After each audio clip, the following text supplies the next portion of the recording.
Irmãos, eu quero convidá-los a abrir no livro de Daniel, capítulo 1. Nossa leitura será do verso 1 ao verso 9. E nós agradecemos ao Senhor a oportunidade de servir a igreja com a exposição pública da palavra.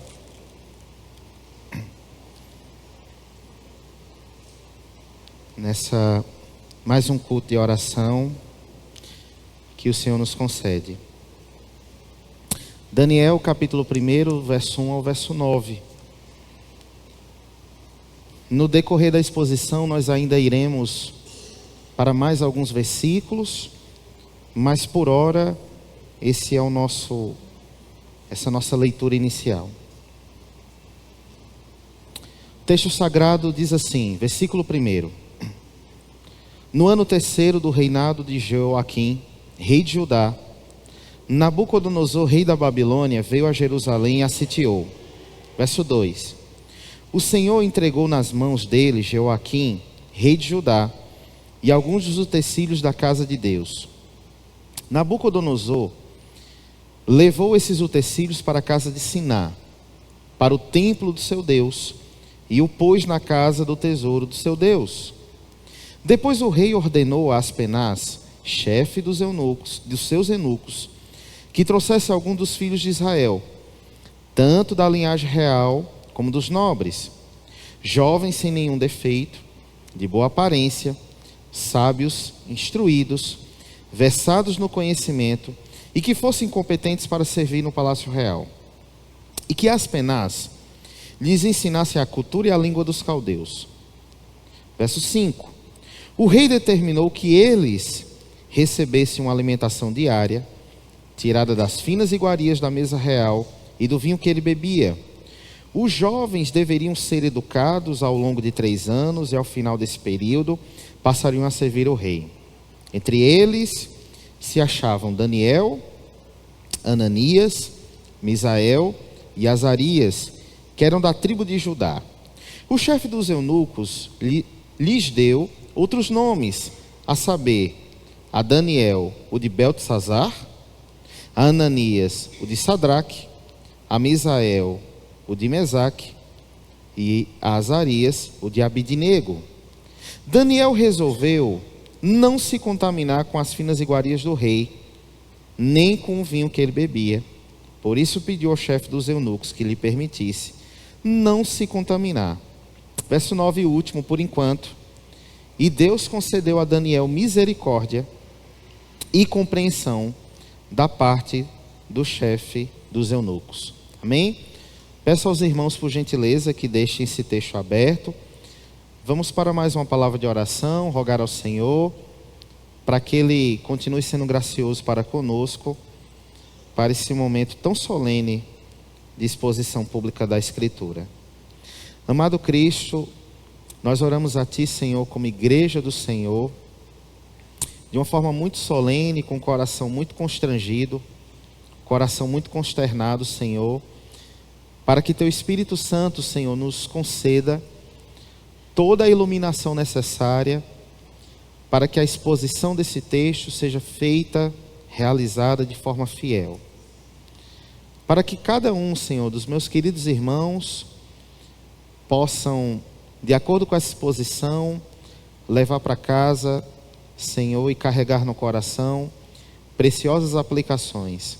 Aqueles que nos escutam, Senhor, de forma remota, abençoa-os, para que eles possam ter toda a atenção necessária, mesmo em seus lares, mas que eles possam ter toda a atenção necessária, Senhor, para que nesse momento de exposição da palavra, eles estejam atentos para aquilo que o Senhor irá expor para nós nesta noite.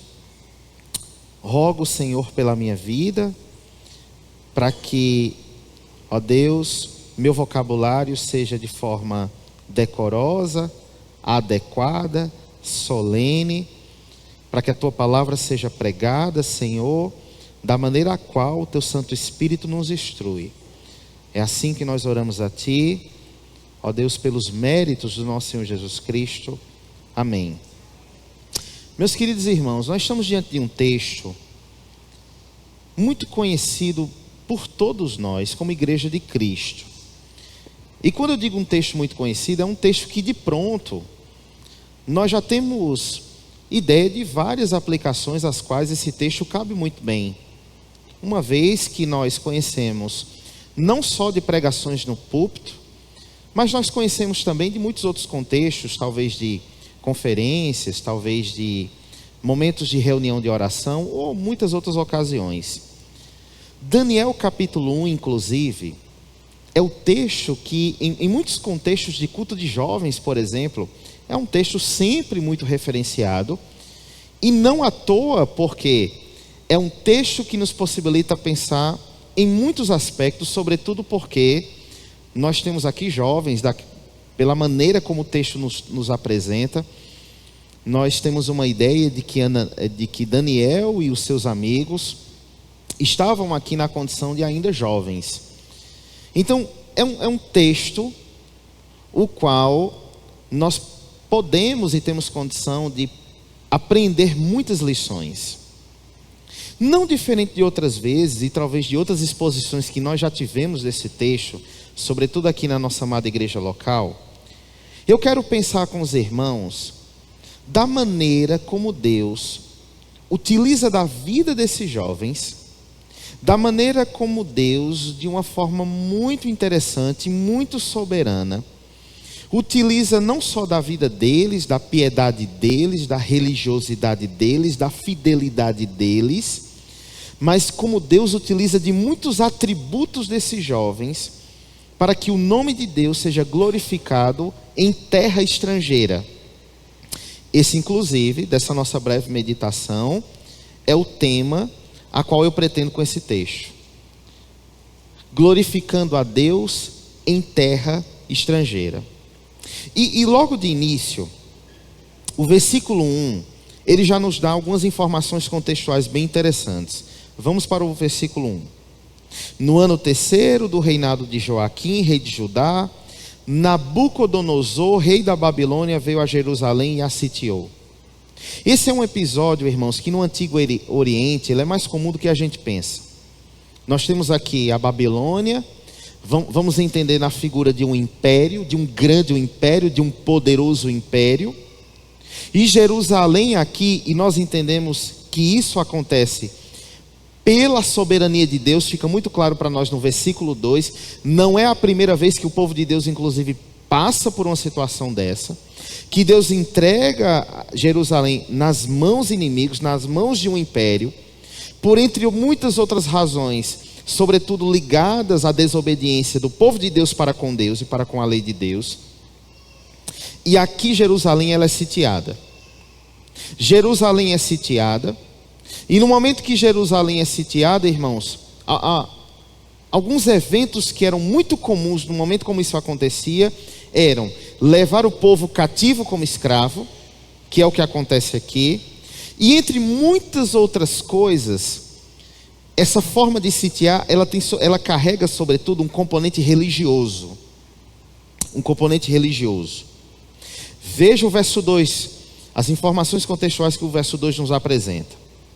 O Senhor entregou nas mãos dele, Jeoaquim, rei de Judá. Quando o texto diz nas mãos dele, está se referindo a Nabucodonosor. O Senhor entregou Jerusalém nas mãos de Nabucodonosor. Jeoaquim, que é rei de Judá, e alguns dos utensílios da casa de Deus. Então veja, utensílios que eram da casa de Deus, que pertenciam a Deus, que era do povo de Deus, da cultura de Deus, foi sitiado e levado. O componente religioso sempre está presente em momentos que um grande império, ele sitia um povo, ele toma um povo como escravo, uma nação como escravo e leva para suas terras.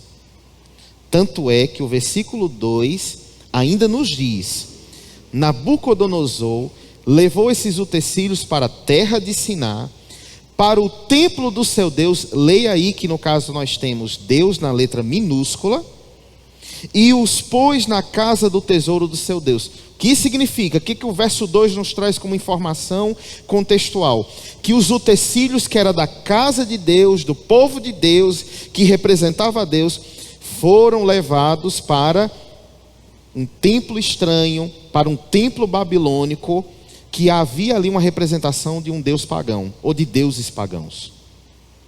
E o texto nos diz, Nabucodonosor faz isso. De um primeiro momento, vendo o verso 1 e o verso 2, o que eu já trago aqui para nós no primeiro momento como aplicação nesse texto? E que é um ponto muito interessante para a gente pensar.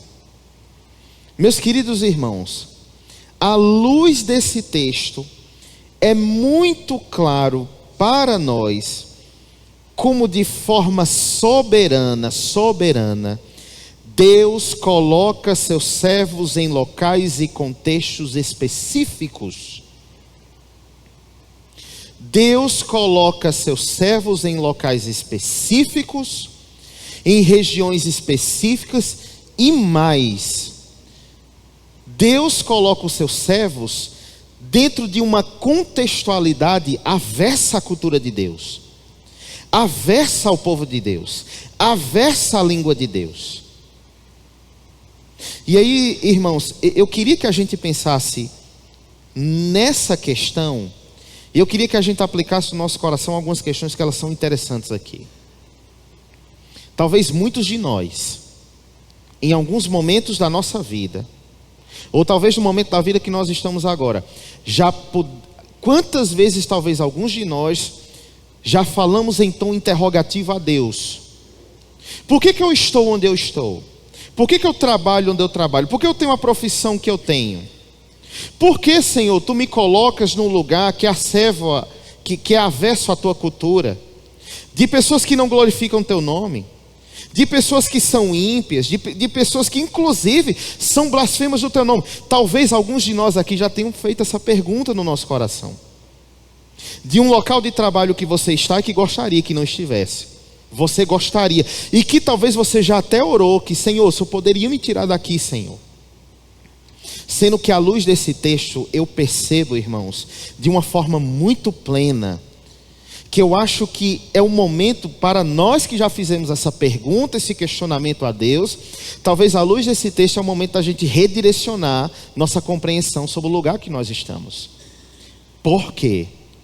Eu não tenho dúvidas de que Daniel e os seus amigos tinham competência, sabedoria, discernimento, piedade e religiosidade de sobra para servirem a Deus em Jerusalém, no meio do seu povo, no meio da sua família, no meio da cultura de Deus e no meio da sua identidade cultural e religiosa, leia-se, do povo de Deus. Eu não tenho dúvidas. Mas os irmãos percebem que, na verdade, o fato desses rapazes serem levados como cativos para a Babilônia, irmãos, não passou por escolha deles, não passou por opção deles. O Senhor entregou Jerusalém nas mãos de Nabucodonosor. Uma vez que isso aconteceu, aqueles jovens seriam levados como cativos.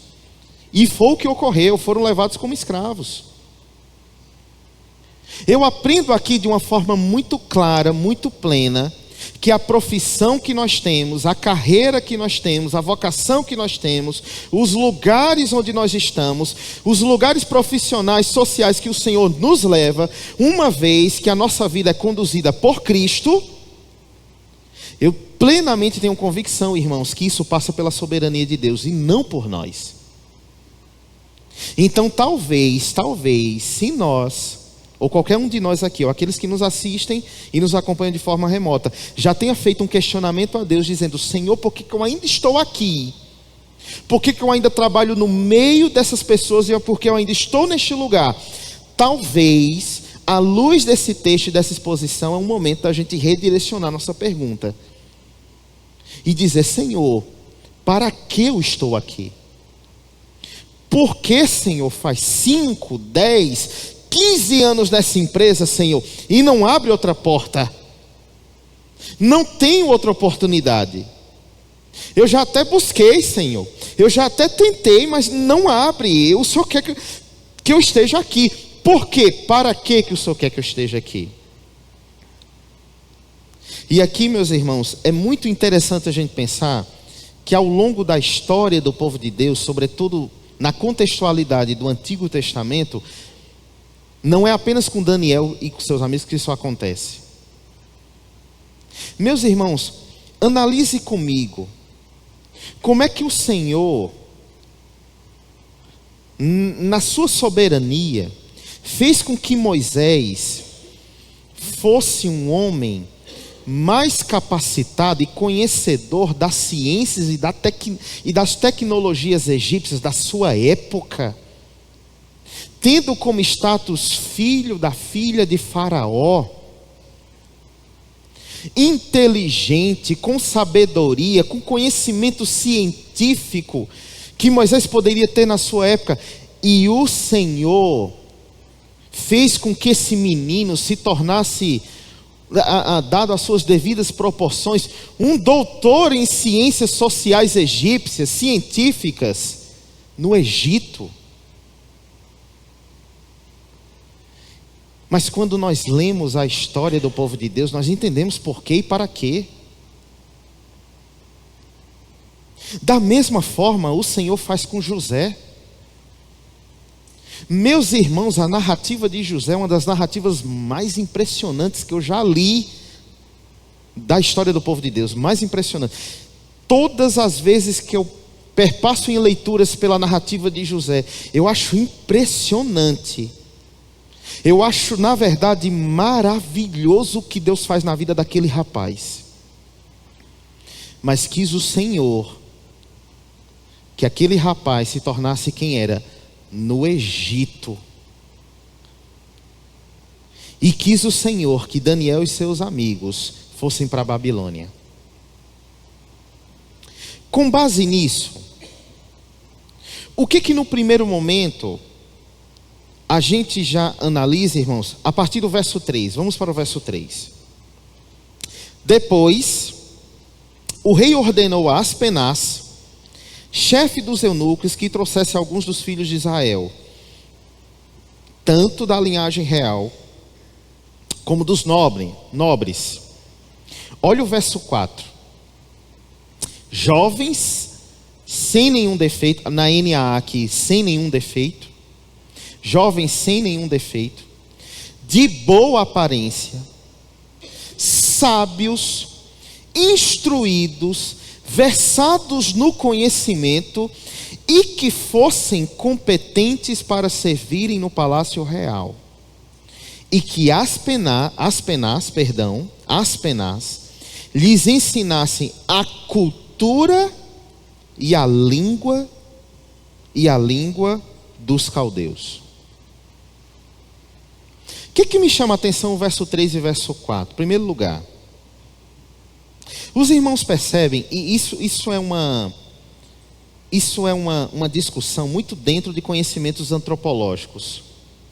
Quando um povo, e no contexto aqui de Daniel, quando um império, ele sitia um outro povo, uma vez que esse império é mais poderoso que esse aqui, como ocorre aqui, por intervenção do Senhor, mas é o que ocorre aqui.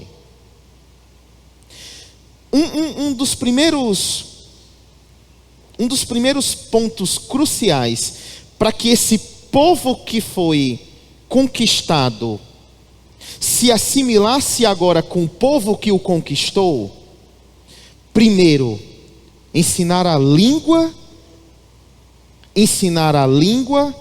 daquele que o conquistou.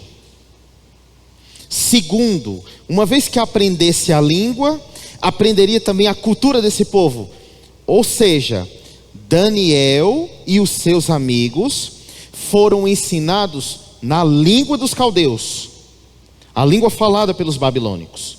Sem dúvida alguma, quando aprende a língua, aprende também todas as questões culturais que estão envolvidas na língua. E as questões culturais aqui estão envolvidas em questões religiosas, sem dúvida, científicas para a sua época.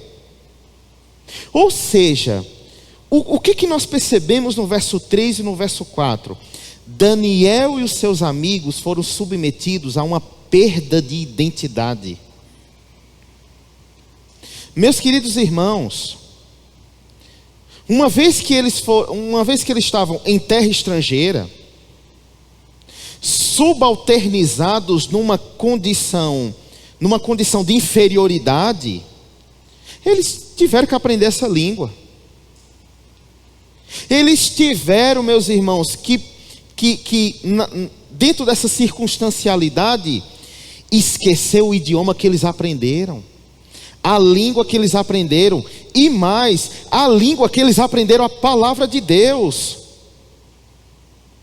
Eles foram submetidos a isso.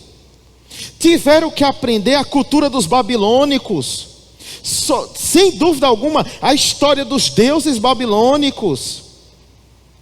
Tiveram, irmãos, que estarem numa condicionalidade para que eles tivessem a compreensão de tudo daquele povo estrangeiro e desses deuses estrangeiros, e aqui deuses pagãos, de um povo pagão, de uma cultura pagã. O que nós estamos aqui é diante de um cenário estarrecedor para um crente. O que nós temos aqui, irmãos, é um cenário de que esses jovens, talvez, o texto sagrado não nos traz isso, mas eu quero pensar a maneira como esses jovens tiveram que lidar com isso. E aqui mais à frente do texto, os irmãos vão entender por que esses jovens já conheciam a lei de Deus. Já tinham sido versados aqui sobre a lei do Senhor, sobretudo dentro da contextualidade aqui da narrativa de Daniel, de pelo menos do conhecimento de algumas leis dos profetas maiores, da palavra de Deus no Antigo Testamento.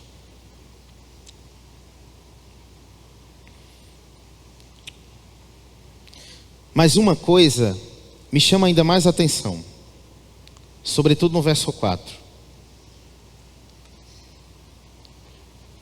Nabucodonosor não queria qualquer um servir no seu palácio.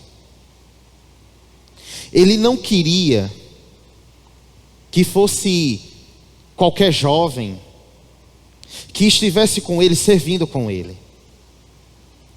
Mas ele queria, irmãos, olha a régua de Nabucodonosor: sem defeito, boa aparência, sábio, instruído, versado em conhecimento, competente para servir no palácio real.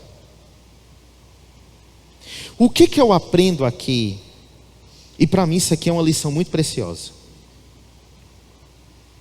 Nós, como povo de Deus,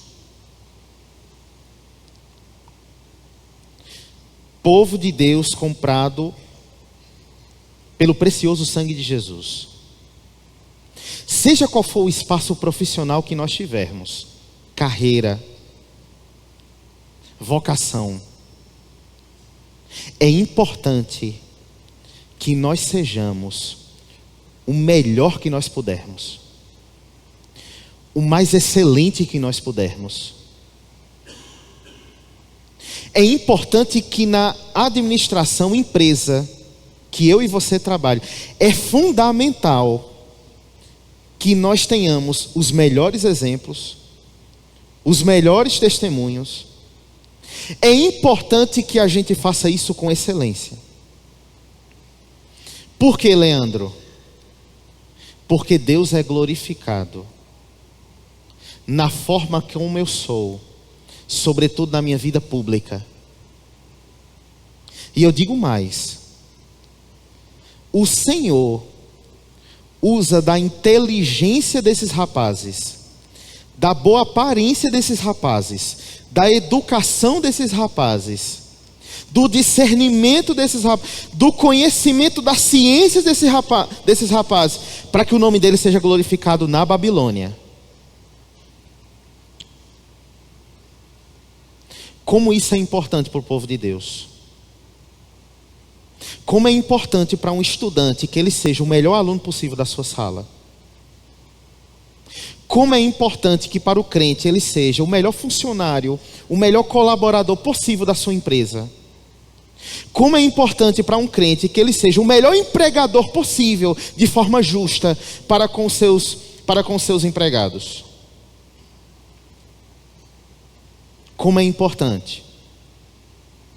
Eu não tenho dúvida de que esses rapazes, se eles não fossem na excelência que eles eram, eu não tenho dúvida que talvez fosse muito difícil que eles tivessem passado pelos espaços que eles passaram na Babilônia, não tivessem tido os prestígios que eles tiveram, por causa da forma como Deus usou a excelência desses rapazes. A excelência desses rapazes.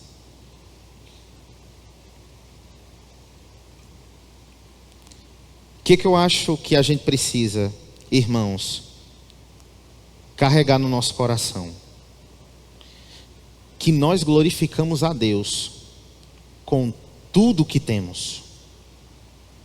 Tudo que temos. O conhecimento que o Senhor me concede, eu glorifico a Deus com isso.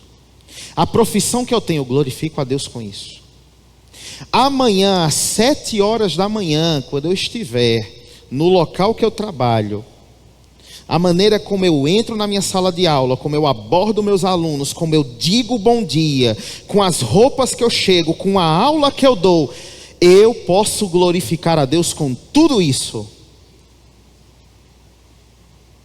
É o que eu vejo na vida desses rapazes. Como é bonito, irmãos, como é bonito. Como é bonito.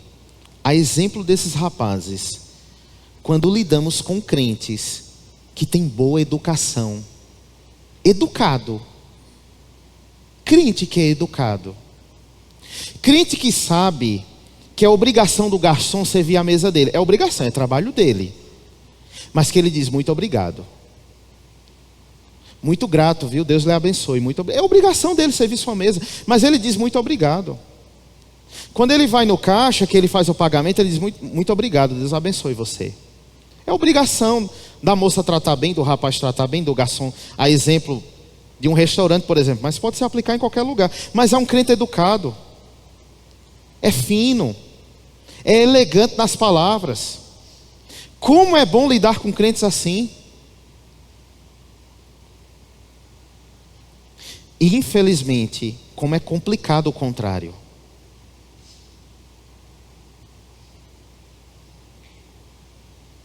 Como é vergonhoso presenciar uma cena de um crente de forma pública que é mal educado, que não tem boa educação, que não tem trato, que não tem forma, que não tem temperança. É o que eu vejo na vida desses rapazes. O que ocorre? No verso 5, o narrador sagrado nos diz que tem uma determinação do rei. Verso 5. O rei determinou que eles recebessem uma alimentação diária, tirada das finas iguarias da mesa real e do vinho que ele bebia. Os jovens deveriam ser educados ao longo de 3 anos e ao final desse período passaria a servir o rei. Aí o texto aqui nos apresenta os personagens principais aqui que protagonizam essa história, como nós conhecemos. O narrador nos apresenta Daniel, Ananias, Misael e Azarias, que eram da tribo de Judá. O chefe dos eunucos lhes deu outros nomes, a saber, a Daniel o de Beltesazar, a Ananias o de Sadraque, a Misael o de Mesaque e a Azarias o de Abidnego. Veja bem, primeiro aqui uma justificativa histórica. A gente se pergunta, Leandro, por que a mudança dos nomes? Por que o chefe dos eunucos fez isso? Em primeiro lugar, os irmãos lembram que os jovens precisariam ser ensinados na língua dos caldeus e na cultura babilônica, o nome deles eram mudados também. Porque isso era uma forma de apagamento de identidade cultural. Qual era o objetivo? Uma vez que Jerusalém foi sitiada, então o que iria predominar agora, como esses jovens eram cativos e escravos da Babilônia, o que ia imperar agora era a cultura babilônica, de quem os conquistou, de quem os sitiou, na verdade. Comentaristas e historiadores explicam que esses nomes que eles receberam eram nomes que eram homenagens a deuses babilônicos, a divindades babilônicas. Ensinou outra língua, ensinou outra cultura e mudou o nome dos rapazes.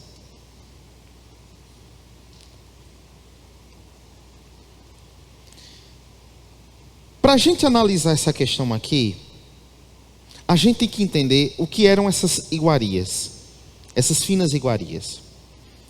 Essas finas iguarias, elas são chamadas assim, porque era um tipo de alimentação, irmãos, que haviam sido oferecidas e dedicadas aos deuses da Babilônia. Ou seja, por que no verso 8, o narrador diz que Daniel resolveu não comer desses alimentos? Não era só uma questão, irmãos, de glutonaria. Não era só uma questão porque aquela comida não era a comida que era a comida em Jerusalém que eles comiam.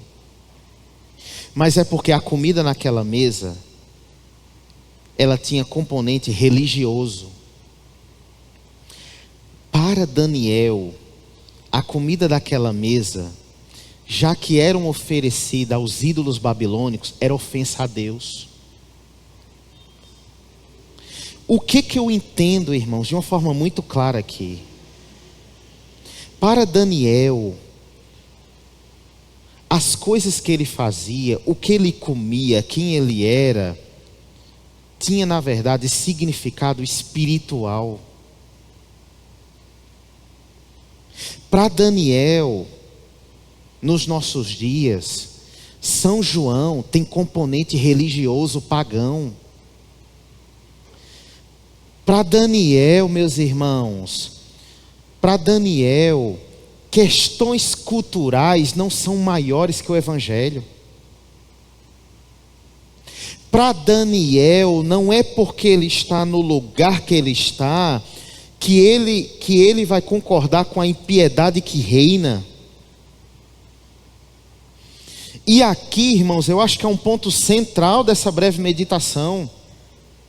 Não é o local que define minha identidade, é Cristo que define minha identidade. Não é o local que eu trabalho. Eu posso trabalhar com pessoas que são mentirosas. Sim! O Senhor nos colocou no mundo, irmãos, para que nós fôssemos sal da terra no mundo. Nós vemos isso de uma forma muito clara em Mateus 5 do versículo 13 ao versículo 16. Vós sois o sal da terra. Sim, plenamente o Senhor nos colocará diante de locais difíceis, de pessoas que blasfemam de Deus, de pessoas que são aversas ao Evangelho, de pessoas que inclusive olham para crentes ou olha, irmãos, para o protestantismo como chacota, como brincadeira. Nós vamos conviver no meio dessas pessoas, e o que eu entendo aqui é que nós devemos viver no meio dessas pessoas. É essa a questão. E nós entendemos aqui, irmãos, que foi Deus que levou Daniel para lá, não foi Daniel que foi.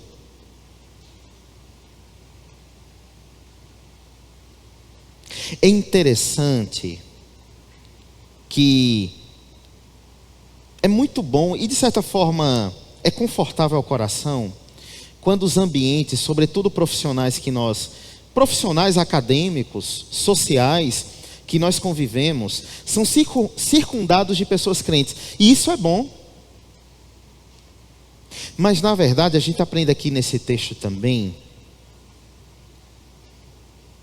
que o nosso ministério talvez não seja em Jerusalém, mas que o nosso ministério seja na Babilônia. Os irmãos já pararam para pensar ou já oraram, dada a devida aplicação do texto? Eu não estou falando de Babilônia. Babilônica aqui sendo usado de forma, Babilônia sendo usado como figura aqui. Os irmãos já oraram, os irmãos que são pais, já oraram, que talvez o ministério dos filhos dos irmãos seja na Babilônia? Não seja em Jerusalém? E que Deus pode colocá-los em ambientes aversos à palavra de Deus, para que lá Deus seja glorificado? Os irmãos já pararam para pensar de que pode ser propósito de Deus para que os nossos filhos, os nossos jovens, os nossos adolescentes sejam muito bem instruídos na sã doutrina, instruídos na palavra, conhecedores, irmãos, da melhor forma possível, das ciências sociais, de conhecimentos científicos, filosóficos, intelectuais, teológicos, doutrinários, e que sobretudo sejam crentes na pessoa do nosso Senhor Jesus Cristo, salvos pela cruz de Cristo, para que eles vão para a Babilônia. À luz desse texto, é importante que a gente pense nisso. Há uma questão que desde do meu processo de conversão a Cristo, isso sempre é uma discussão muito notável, sempre muito perceptível por mim, que eu já ouvi em pregações, que eu já ouvi em conferências, em painéis, que é a questão dos jovens terem algum processo de crise de fé quando eles adentram a academias universitárias. No Brasil, inclusive, e dentro do contexto evangélico brasileiro, isso é uma discussão bem constante. Bem constante. Inclusive, essa discussão me alcançou desde muito cedo, porque quando Cristo me alcançou em março de 2009, eu estava na metade do curso de letras. Estudava na UEPB, então Cristo me alcança na metade do curso de letras. Então essas questões sempre apareceram muito para mim. E durante muito tempo, eu sempre amadureci essa questão e pensei e refleti sobre isso. E à luz desse texto, eu não tenho dúvidas de que se nossos jovens e adolescentes, leia-se, da igreja evangélica brasileira, forem bem instruídos e conhecerem a cruz, eu não tenho dúvidas que eles podem estudar em qualquer lugar, se submeterem a qualquer área de conhecimento, que eles serão crentes, eu não tenho dúvida. O que à luz desse texto eu percebo, e eu falo isso com muita solenidade, é que nessas pesquisas em que talvez muitos jovens relatam, ou que dizem, ou que afirmam que por causa das academias universitárias eles se desviaram, o que eu compreendo à luz desse texto é que eles já chegaram ímpios na universidade. Eles não chegaram crentes. Eu não tenho dúvida à luz desse texto. Eu não tenho dúvidas. Não tenho dúvidas.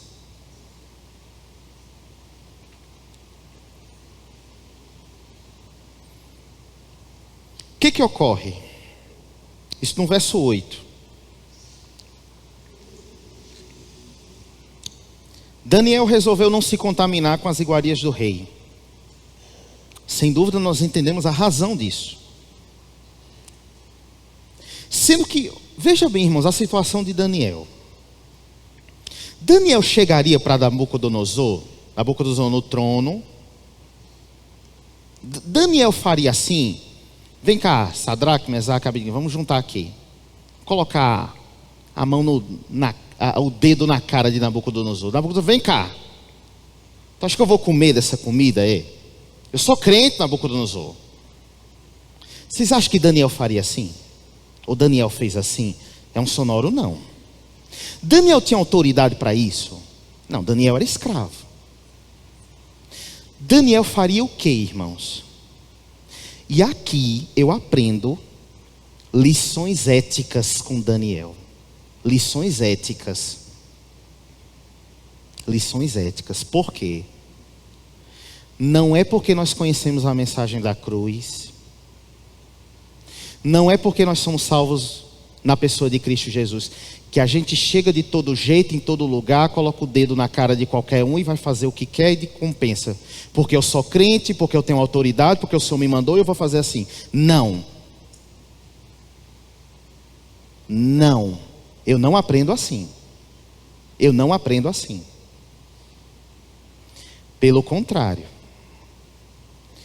Como é que Daniel nos ensina? Vamos ler o verso 8? Daniel resolveu não se contaminar com as finas iguarias do rei, nem com o vinho que ele bebia. Por isso, pediu ao chefe dos eunucos que lhe permitisse não contaminar. O texto diz que Daniel pediu. Daniel foi conversar. Daniel foi dialogar, Daniel foi com solenidade, Daniel foi com ética, Daniel foi com respeito. Ô irmãos, como é bonito ver um crente respeitoso, que respeita hierarquias, seja no contexto profissional, no contexto social. Como é bonito, como é respeitoso, irmãos. Como é bonito ver isso. Esses rapazes aqui tinham uma boa educação. Aí olha o verso 9. E Deus concedeu a Daniel misericórdia e compreensão da parte do chefe dos eunucos. O Senhor intercedia por Daniel. O Senhor direcionava Daniel. O Senhor amoleceu o coração daquele chefe para que aqueles rapazes não ofendessem a Deus comendo daquela mesa. Irmãos, eu sei que a gente se depara com muitas situações muito complicadas na vida pública, profissional, acadêmica, seja o que for, que a gente tem que lidar às vezes com pessoas que são fraudulentas mesmo, desonestas. Pessoas inclusive que trabalham conosco, mas que fazem coisas, irmãos, indecorosas. E é o nosso trabalho, é o nosso profissão, nós estamos ali, eu sei. E é difícil lidar com essas pessoas, e é difícil lidar com algumas situações. Mas perceba. Daniel compreendia, irmãos, que na verdade, por melhor educação que ele tivesse, se o Senhor não concedesse compreensão e graça, Daniel não teria, irmãos, como se safar da situação de comer daquelas iguarias. O que eu aprendo? Na nossa vida pública, profissional, quem nos dirige é o Senhor.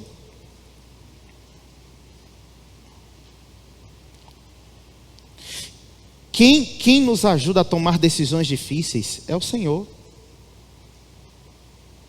Quem nos ajuda a ter conversas difíceis no trabalho, na família, é o Senhor. Porque é o Senhor que intercede pelo seu povo. É o Senhor que direciona o seu povo. Entretanto, olha o verso 10. Porém o chefe dos eunucos disse a Daniel: tenho medo do meu senhor, o rei, que determinou que vocês devem comer e beber. Se ele perceber que o rosto de vocês está mais abatido do que o rosto dos outros jovens da mesma idade, se isto viesse a acontecer, vocês porão a minha cabeça em perigo diante do rei. Então Daniel foi falar com o cozinheiro-chefe, a quem o chefe dos eunucos havia encarregado de cuidar de Daniel, Ananias, Misael e Azarias. Daniel disse a ele: por favor, façam uma experiência com estes seus servos durante 10 dias. Dei-nos legumes para comer, água para beber. Depois compare a nossa aparência com a dos jovens que comem das finas iguarias do rei. Dependendo do que enxergar, o Senhor decidirá o que fazer com estes seus servos. O que o texto sagrado diz, o verso 14? O cozinheiro-chefe concordou e fez a experiência durante 10 dias. No fim dos 10 dias, verso 15, a aparência dos 4 jovens, comendo legumes e tomando água, era melhor, e eles estavam mais robustos do que todos os jovens que comiam das finas iguarias do rei.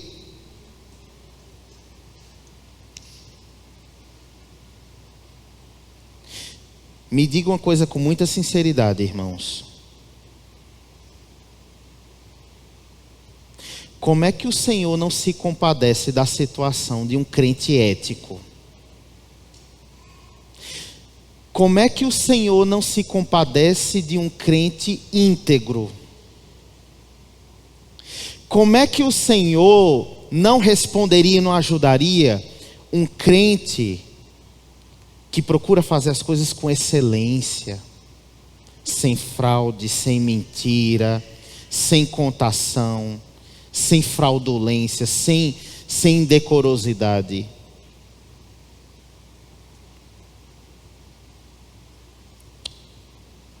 Irmãos, na nossa vida pública, profissional, na vida com o nosso cônjuge, na nossa relação familiar, a gente não precisa de mentira.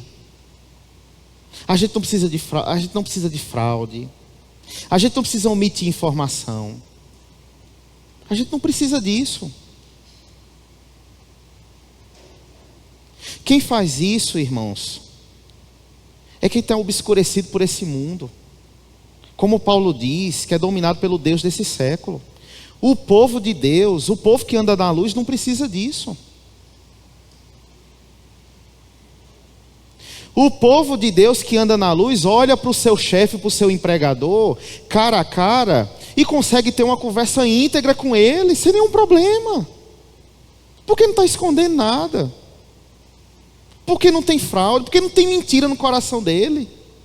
Ele não tem dificuldade com isso.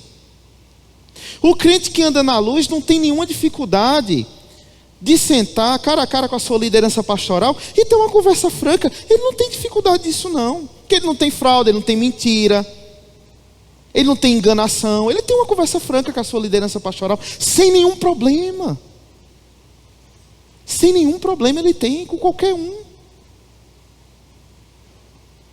Era Daniel. Os irmãos entendem que quando a gente olha para Daniel, não que uma coisa não esteja relacionada com a outra, mas a gente está falando mais de caráter.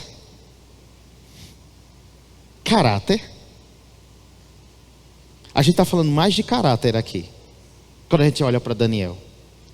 E consequentemente, por que ele tinha caráter? Porque ela é crente.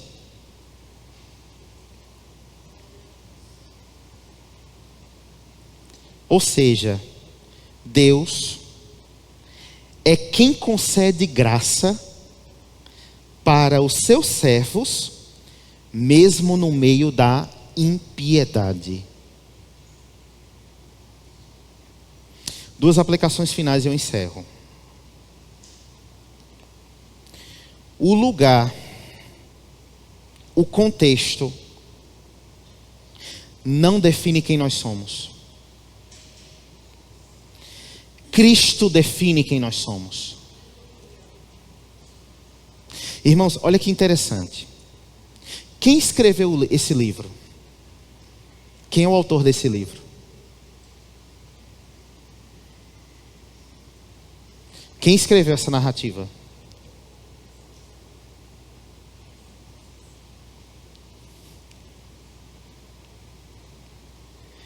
Quem escreve? Quem escreveu o livro de Daniel? Por que o livro de Daniel, por exemplo, irmãos, não é escrito com o nome Beltesazar? Os irmãos entendem que o narrador sagrado trata como Daniel, porque a identidade judeia de Jerusalém. Ou seja, nós podemos perder a cidadania. Foi o que aconteceu com esses rapazes. Podemos perder o nome. O nome desses rapazes foram mudados. Podem perder a família. Eles foram sitiados, levados como cativos. E estavam longe da sua família. Mas jamais perderemos a identidade em Cristo.